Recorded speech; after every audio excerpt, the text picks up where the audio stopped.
Oke, assalamualaikum warahmatullahi wabarakatuh. Waalaikumsalam warahmatullahi wabarakatuh. Selamat pagi. Pagi. Oke, hari ini hari Kamis tanggal 9 Oktober tahun 2025, kelas 8E yang tidak berangkat ada berapa? Atas nama? Oh, Najamuddin Amar dan Isam. Ya, tadi saya sudah cek di absen MBG. Terus ada lagi yang izin?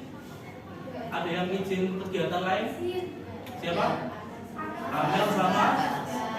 Kegiatan apa?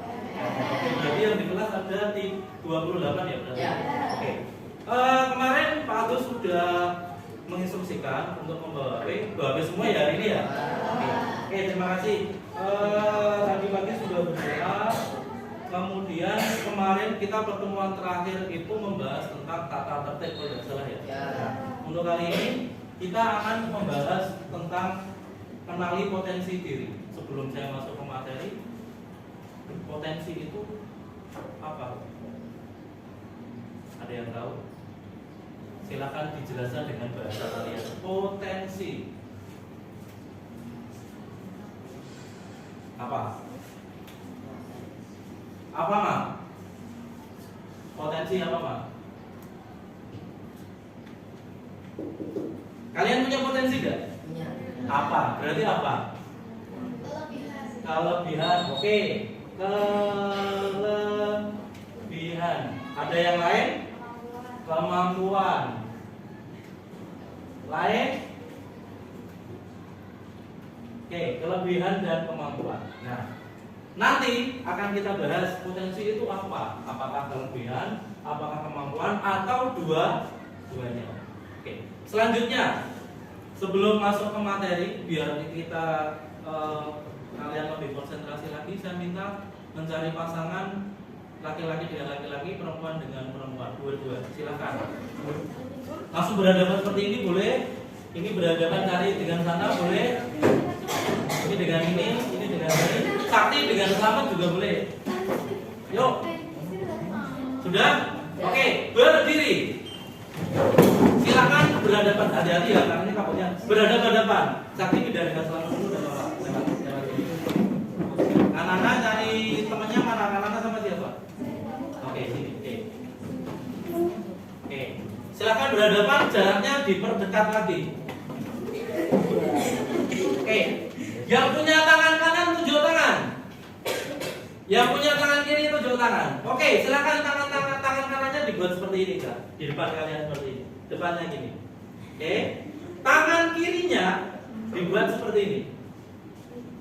Nah, silakan tangan kanan kalian diletakkan di tangan kiri depan kalian. Nah, sehingga seperti ini. Nempel. Nempel. Oke. Sudah nempel semua? Oke, setiap saya bilang door, silakan jari temennya ditangkap. Tetapi kalian juga yang kiri menangkap, yang kanan konsentrasi untuk melepas. Paham? Jangan kenceng-kenceng, ini ada komputer bersebar. Paham ya?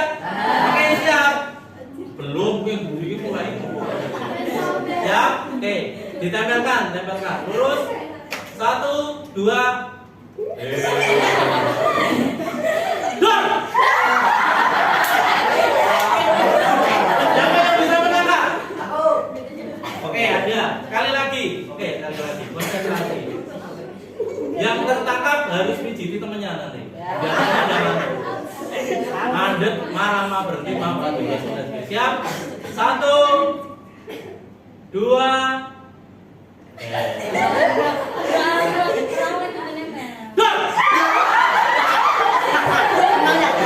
yang bisa menangkap? Yang bisa. Oke, silakan yang bisa menangkap dipijiti punggungnya ini. Pijitinya yang benar, jangan kepalanya ya. Oke, sekali lagi, siap. Konsentrasi. Siap. 3, 2, go! Kenapa yang bisa menangkap lagi? Berapa terus, Pak? Silakan lagi. 5 detik. 1, 2, 3, 4, 5. Oke, silakan kembali ke tempat duduknya masing-masing. Terima kasih. Jangan lari ya, jangan lari. Sudah tidak ada yang ngantuk? Oke, tadi sebelum saya pelajarannya Pak Udi ya. Oke, selanjutnya nanti dalam kegiatan ini yang pertama nanti akan saya sampaikan materi secara umum gambarannya. Setelah itu nanti kalian saya akan minta untuk mengisi asesmen atau angket. Sudah bawa HP kan? Nah, linknya nanti akan saya share di grup. Silahkan diisi. Setelah itu kita lihat hasilnya seperti apa. Nanti kalian akan berkelompok sesuai dengan hasil angket itu. Paham ya? Oke, selanjutnya. Nah, tadi potensi itu apa? Pertama kita tolong dibaca yang ini Mas.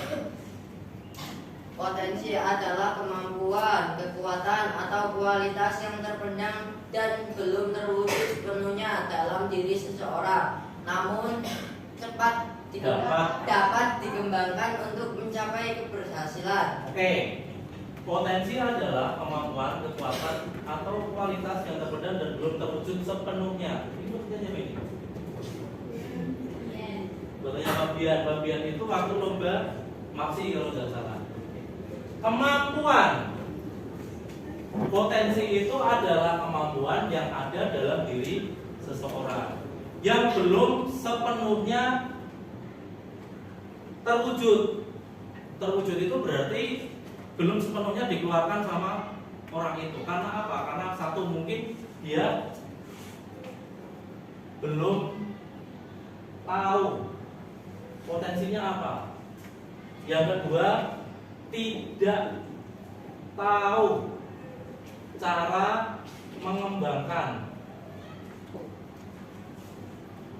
Jadi potensi setiap orang itu pasti punya potensi. Kalau saya tanya, Rama, kegiatan yang sering kamu lakukan dan ketika kamu melakukan itu kamu merasa enjoy apa? Berenang. Berarti kemungkinan Rama mempunyai potensi di bidang olahraga. Kalau spesifiknya berarti renang. Terus siapa ya? Azalia. Kegiatan yang kamu lakukan, ketika kamu melakukan kegiatan itu kamu merasa enjoy? Masak. Oke. Masak apa makan? Masak air atau masak mie instan? Masak telur. Masak. Bisa jadi Azalia mempunyai potensi di bidang memasak. Jadi potensi itu adalah sesuatu yang ada dalam diri seseorang dan belum sepenuhnya terwujud. Oke. Nah, kenapa kita harus mengenali potensi dalam diri kita? Satu, kita mengetahui apa yang kita kuasai. Jadi, aku ini tiba-tiba jago masalah IT. Saya ternyata jago untuk mengoperasikan komputer. Saya ternyata bisa dalam bidang olahraga seperti Rama. Saya mempunyai kemampuan di bidang olahraga, spesifiknya renang. Terus untuk menyusun rencana masa depan.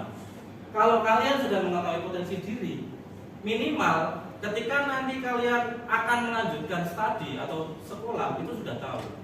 Contoh di Kabupaten Pekalongan itu, kalau nggak salah di SMA Bojong itu ada sekolah khusus untuk kelas olahraga, namanya KKO, kelas khusus olahraga. Di sana itu isinya memang atlet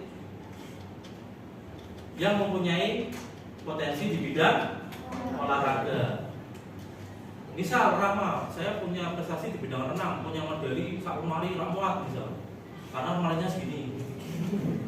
Nah, saya nanti tak melanjutkan ke Bojong, SMA 1 Bojong saja yang ada kelas olahraganya. Atau kalau di kota itu di SMA 1 dan 3. SMA dan 1 itu di tempatnya di Jalan Kartini. Kalau SMA 3 itu di sekitar Panjang. Itu juga ada kelas khusus olahraga. Saya kok tadi mungkin Azalia, saya kok punya kalau masak kok seneng, enjoy. Saya nanti melanjutkan ke SMK. Jurusan SMK itu tata boga. Jadi bisa untuk merencanakan masa depan. Saya kok kalau bongkar motornya bapak kok seneng, enjoy, tapi pemasang bingung. Bisa bongkar, bisa masang. Saya nanti mau melanjutkan SMK jurusan teknik sepeda motor. Tidak ya? Ma'arif, enggak apa-apa. Ma'arif. Kamu jadi ma'arif, pakai mono gitu. Seperti itu. Jadi kalau kalian sudah mengetahui potensi dalam diri kalian, nanti ketika kelas 9, oh, saya akademisnya bagus, matematikanya bagus, saya nanti berarti mau masuk SMA jurusan IPA. Saya kok kalau pelajaran IPS kok senang, tertarik. Saya nanti berarti masuk SMA jurusan IPS. SMA kan jurusannya ada IPA, ada IPS, terus kalau sekolah yang agak besar ada jurusan bahasa. Biasanya seperti itu. Nah, dan yang ketiga, ketika kalian sudah mengenal potensi diri, kalian akan lebih percaya diri, tidak mudah minder. Contoh, suatu saat kalian akan diminta menjadi petugas upacara. Kalau kalian latihan, ingat ya, potensi itu bisa dipupuk, dilatih. Sering latihan, serius, ketika tugas, insya Allah pede.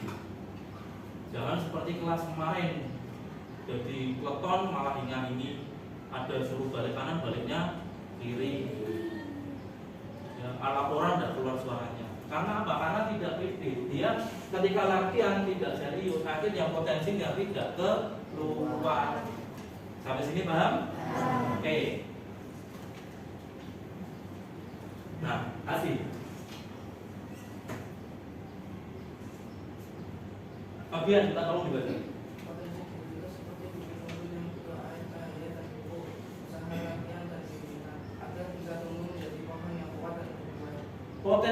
Potensi itu seperti bibit unggul yang butuh air, cahaya, dan pupuk. Analoginya itu seperti pohon atau bibit kecil. Siapa yang pernah praktek menanam kecambah? Waktu SD itu kalau nggak salah, ya pakai kapas itu, ya kan? Oke, pertanyaannya saya, kecambah itu dulunya wujud awalnya itu apa? Biji apa? Biji kecambah. Oke.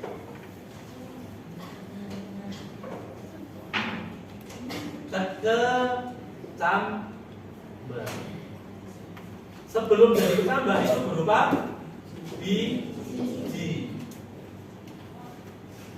Karena dia mendapatkan apa tadi? Media tanam, ya kan? Terus ada air, terus cahaya, kalau perlu diberi pupuk, akhirnya dari ini bisa menjadi tambah. Misal ini dibiarkan dan dikasih apa-apa, cuma didiamkan di suatu tempat yang mana tempat itu tidak bisa digunakan untuk menyerap akarnya, yang pasti akan layu. Setelah layu menjadi sama halnya dengan potensi. Saya kasih contoh tadi, Rama. Rama itu sebenarnya punya potensi di bidang renang, tetapi dia tidak mau latihan. Dia tidak mau berusaha. Latihan pun naik guru, maaf ya. Latihan kalau hanya latihan sebatas latihan, teko, pemanasan, dalam latihan itu tidak ada peningkatan latihan, maksudnya stabil seperti itu, potensinya tidak akan keluar. Keluar pun tidak akan meningkat. Justru seperti stabil, stagnan, tidak progresnya, tidak bisa ada perkembangan. Yang suka sepak bola siapa? Laki-laki atau perempuan? Sama saja. Tahu ya sepak bola. Atlet sepak bola itu kalau sudah masuk dalam diklat lah istilahnya, atau tempat untuk pelatihan, dia itu pagi latihan, sore itu juga latihan. Jadi sehari itu latihannya 2 kali. Kenapa seperti itu? Agar potensinya terus terasah, akhirnya kemampuan terbaiknya bisa keluar. Kalau latihannya hanya seminggu sekali, bisa dibayangkan mau terobak, rusuk. Umpan temennya harusnya ke sini, umpannya ke sana. Lari 45 menit kali 2 baru 5 menit sudah ngos-ngosan. Karena apa? Tidak pernah dipupuk, tidak pernah ditempa. Akhirnya apa? Potensinya tidak keluar. Kalau keluar pun potensinya tidak maksimal. Oke. Nah, untuk potensi ada potensi fisik atau motorik, biasanya ini untuk atlet, untuk orang yang memang berkecimpung dalam pekerjaan atau bidang yang memerlukan fisik yang kuat dan tangguh. Terus kognitif ini akademis, jadi pinter matematika, pinter IPA, pinter IPS dalam pelajaran tokcer, nyantol, tapi nek olahraga fleksi, yono. Terus potensi sosial ini kemampuan dalam berinteraksi dengan orang lain, pinter ngomong, pinter mempengaruhi orang lain dengan ucapan. Termasuk kemarin contohnya Sarifah, orasi sebagai calon ketua OSIS. Nah, itu kalau dia tidak punya potensi sosial, bionik memperingat terus mabuk. Mesin karena apa? Sosialnya tidak ada. Terus yang ketiga emosional. Emosional ini berkaitan dengan perasaan. Bagaimana kita bisa memahami perasaan teman kita? Mohon maaf ya, mungkin ada temannya yang sedang tertimpa musibah, ada temannya yang sedang sakit, ada masalah. Kadang nek sing ora ngerti, ono-onone untuk cobaan diguyoni, DC, akhirnya temennya jengkel. Kalau ada yang paham, biasanya kalau temennya kelihatannya kok ini kok Pak Jaya ditanya ada apa, ikut berempati. Empati itu ikut merasakan apa yang orang lain rasakan. Itu lebih ke potensi emosi. Nah, silakan saya beri waktu 20 detik. Kira-kira diri kalian dari 4 potensi ini ada di bagian mana? Silakan ditulis di buku. 20 detik mulai dari sekarang. Ditulis saja di buku. Potensinya apa?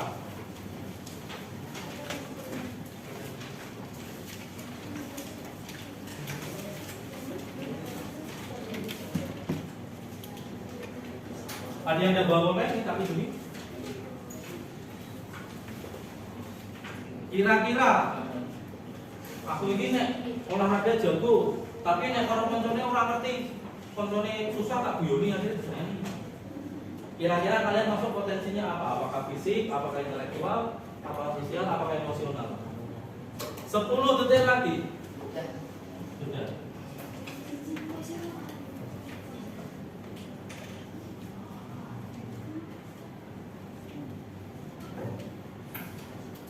Sudah? Ya. Oke, ditutup bukunya. Oke. Nah, selanjutnya silakan HP-nya diambil. Pak Agus sudah memberikan link di grup kelas 8E.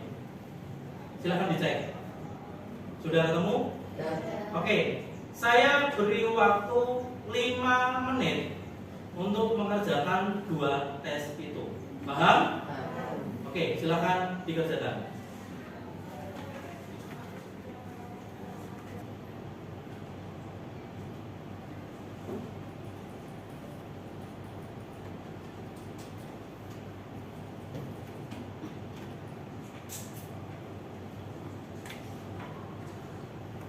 Masih 2 menit. Dibaca ya, jangan asal klik. Kalau klik nanti jawabannya berbeda dengan apa yang kalian rasakan.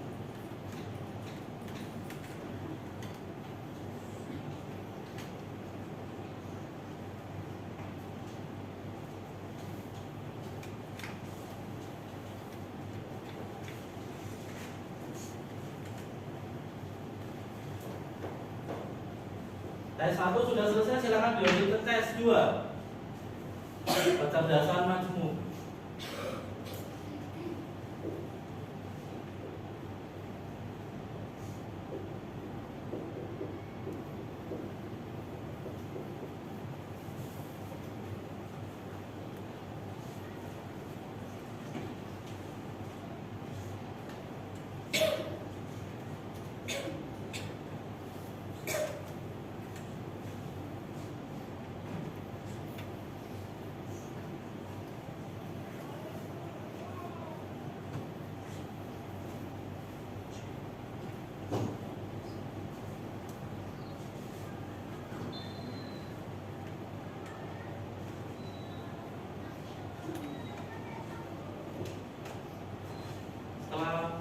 Istirahat pelajaran apa? Gurunya? Guru sekolah pakai sambungan. Oke, sudah selesai? Oke. Coba dari silakan dibuka hasilnya, hasil dari gaya belajar dicek. Sudah? Oke, sudah didapatkan? Sudah. Ada berapa tipe gaya belajar di situ? 3. Yang pertama, visual. Yang kedua, auditori. Yang ketiga, kinestetik. Oke. Silakan. Ya, kalian punya ChatGPT? Punya Gemini? Punya, silakan buka. Punya kuota kan? Oke. Sudah? Oke, silakan dicari pengertian dari gaya belajar visual. Yuk, mulai. Gaya belajar visual.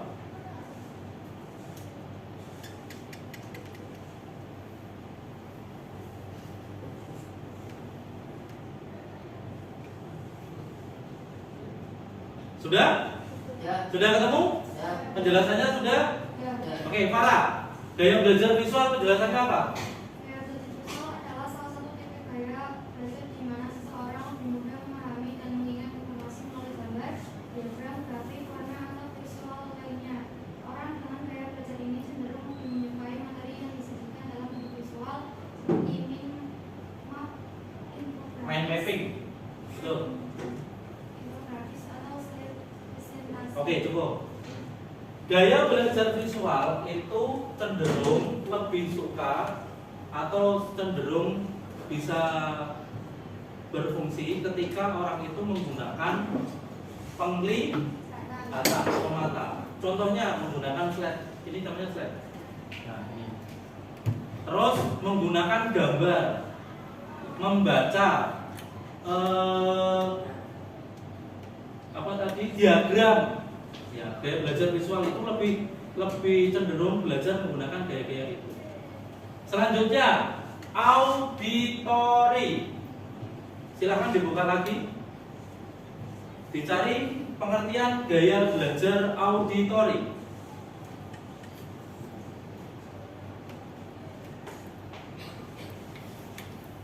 Sudah ketemu? Tata sudah? Apa tak? Yang keras. Model atau referensi belajar di mana seseorang paling efektif menyerap dan proses informasi melalui indera pendengaran. Indera pendengaran atau suara. Kalau orang dengan tipe gaya belajar auditori itu lebih suka mendengarkan. Satu. Yang kedua, belajar menggunakan rekaman suara. Pokoknya yang terkait dengan suara. Biasanya orang dengan gaya belajar auditori itu suka ngobrol, suka berdiskusi, tukar pendapat. Kadang ada yang mau buku iso, tapi ketika dia mendengarkan rekaman materi itu bisanya nol, itu ada. Oke, selanjutnya silakan dibuka lagi. Pengertian gaya belajar kinestetik. Kinestetik. Sudah? Oke. Kaisa, pengertiannya apa dong?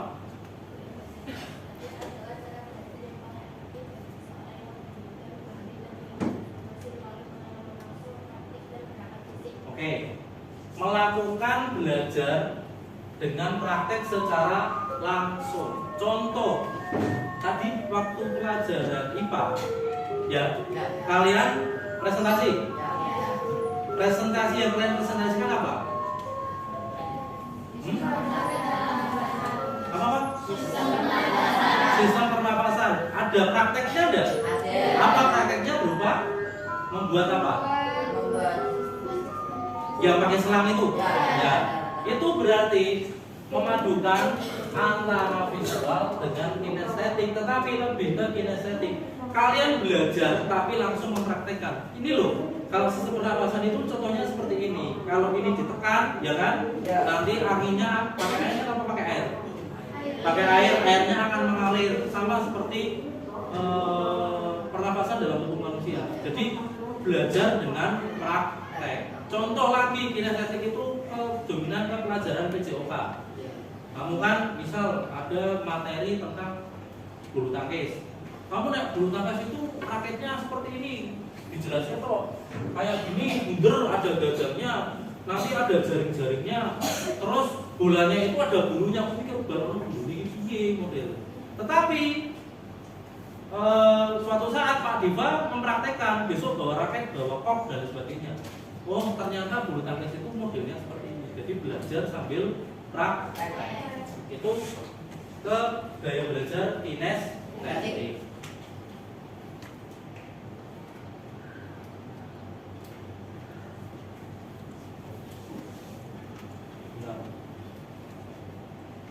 Nah, tadi ketika kita melakukan suatu kegiatan, itu merasa senang, merasa tertarik, terus kita lebih cepat belajar, itu berarti ada salah satu atau beberapa potensi yang dalam kita tergugah, sehingga potensinya itu keluar karena terlatih. Oke. Nah, tadi visual, auditory, kinestetik. Senang membaca, kalau visual itu senang membaca dan mencatat, lebih mudah mengikat dalam bentuk gambar, grafik, dan warna. Tertarik pada tampilan slide, video, ilustrasi, dan cenderung membayangkan. Jadi ketika gurunya itu menerangkan badminton, dia harus bayangin, oh badminton itu olahraganya kayak gini, bentuk alatnya seperti ini. Jadi hanya membayangkan. Kalau auditory, senang mendengarkan penjelasan, berdiskusi, lebih cepat paham dengan informasi disampaikan melalui lisan atau suara, mudah mengingat lagu, cerita, dan lain-lain. Yang ketiga, kinestetik, lebih suka belajar dengan cara praktek. Jadi belajar sambil praktek. Oke. Yang tadi hasil belajarnya, gaya belajarnya visual, tunjuk tangan. Oke. Berapa anak sama itu?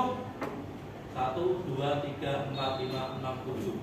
Yang auditory 1, 2, 3, 4, 5, 6. Yang kinestetik, oh ini lebih banyak nih. 1, 2, 3, 4, 5, 6, 7, 8, 9, 10, 11, 12, 13, 14 likur.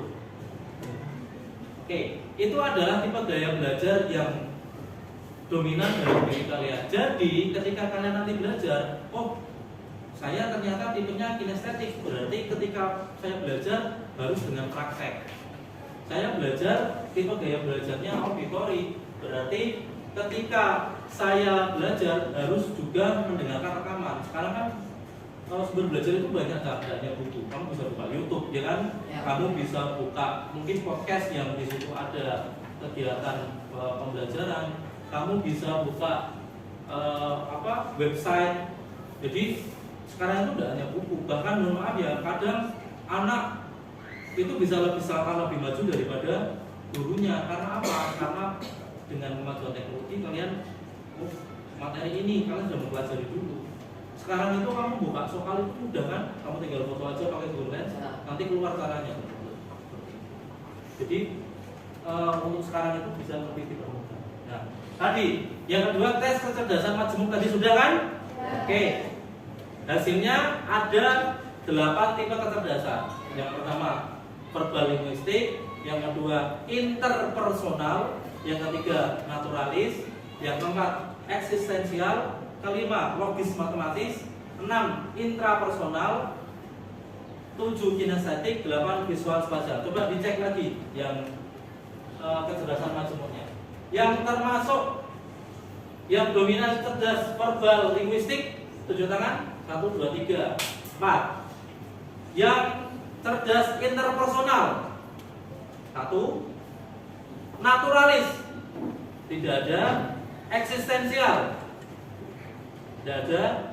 Logis matematis ada. 1, 2, 3, 4. Intrapersonal 1, 2, 3, 4, 5, 6, 7, 8, 11, 12. Kinestetik oke, ada. Terakhir, visual spasial. Oke, visual spasial itu lebih ke membayangkan untuk. Nah, ini adalah contoh tokoh-tokoh yang mempunyai kecerdasan yang beragam. Ini siapa? Yang suka voli? Megawati. Ini atlet? Voli, Pak. Voli. Kali ini? B.J. Habibie pernah menjabat sebagai presiden. Ini? Yang suka musik? Suka musik? Iwan Fals. Ini itu kalau nggak salah dulu pernah menjabat sebagai Menteri Luar Negeri. Kalau nggak salah dulu. Kalau ini masa nggak tahu ini? Ibu Kartini. Oke. Nah, tadi dari kecerdasan, dari gaya belajar itu nanti akan mengerucut ke sini. Yang kecerdasan spasial, yang kecerdasan linguistik. Contoh, potensi karir realistik praktis, mekanik, tukang listrik, teknisi, polisi, petani. Kalau artistik itu biasanya keseniman, suka musik, suka gambar, terus dan lain sebagainya. Termasuk guru, sosial, guru komunikatif, guru konselor, perawat psikologi dan lain-lain. Nah, oke. Dilihat gambar di depan kan. For over selection, everybody has to take the same exam. Please climb the tree. Tahu artinya ada? Apa? Oke, murid terus masuk lagi. Untuk seleksi yang lebih fair atau adil, kita semuanya harus melakukan kegiatan yang sama. Same exam itu tugas yang sama. Tugasnya adalah please climb that tree. Ini pohon ya. Silahkan panjat pohon ini. Ini ada apa saja? Ini apa ini? Itu anjing. Ini kuda laut. Ini apa? Ikan. Penguin. Monyetnya jangan mengungkapnya. Ada 1, 2, 3, 4, 5, 6. Kira-kira. Mana? Oh iya, sorry. Ada lagi ini orang. Kira-kira kalau tugasnya manjat pohon, yang pertama sampai yang mana? Momen. Manjat pohon, momen dan manjat ya, bukan terbang, manjat. Momen. Ada lagi selain nyomet? Mungkin ini mungkin.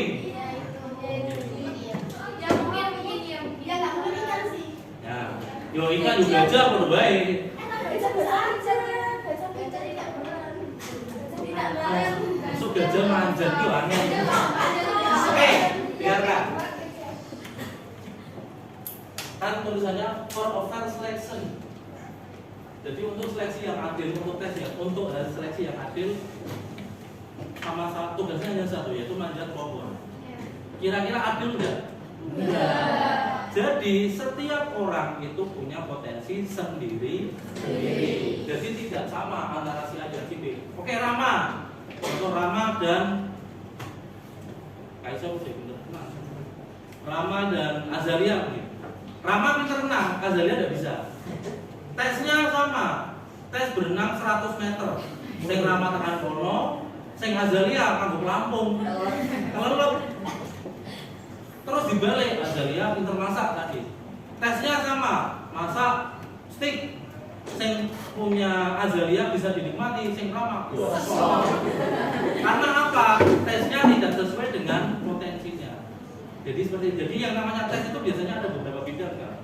Kalau kamu nanti masuk kayak ke suatu perusahaan, suatu tempat kerja yang di situ memang tesnya benar-benar menggali potensi, itu ada beberapa tes. Ada yang pakai motorik, ada yang kecerdasan, ada yang sosial. Jadi ada beberapa bidang, tidak hanya satu saja. Kalau tes hanya satu, yang akademis pasti sing menang. Yang kinestetik, yang kecerdasannya kinestetik, pasti hasilnya lebih kurang. Karena apa? Tidak fair, tidak adil. Oke. Tugas kalian, silakan dibuka buku kalian masing-masing. Sudah? Ya. Oke, silakan ditulis bakat atau sifat positif yang ada di diri kalian. Kayak itu sifat positifnya apa? Kalau sudah, dan rencana yang akan kakak lakukan untuk mengembangkan sifat positif itu. Misal tadi Azalia pinter masak, saya setiap hari akan membantu ibu memasak. Contohnya seperti itu. Rama, saya mempunyai sikap positif berupa bisa berenang. Saya setiap minggu akan latihan renang dari sebagainya. Sudah. Yang kedua, ditulis pengalaman baru apa yang kalian peroleh dalam kegiatan kali ini. Saya kasih waktu 1 menit, sudah selesai. Yuk. Ditulis di buku. Yang pertama tadi, hal positif yang ada di diri kalian dan rencananya apa yang akan kalian lakukan. Mungkin berlatih, mungkin apa. Setelah itu, hal positif apa yang akan kalian lakukan, pengalaman baru apa yang akan kalian lakukan, pengalaman baru yang kalian peroleh dari kegiatan ini.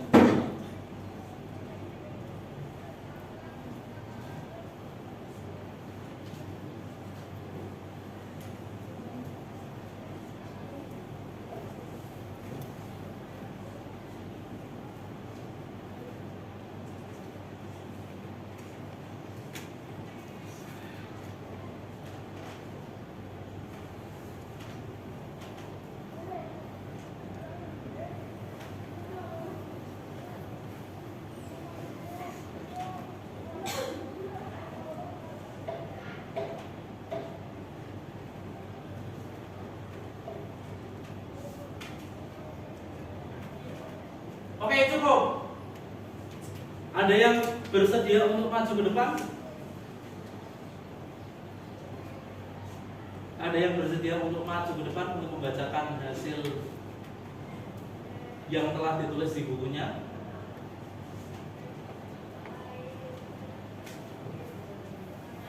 Surya? Sudah? Ya. Sudah, tolong maju ke depan. Oke.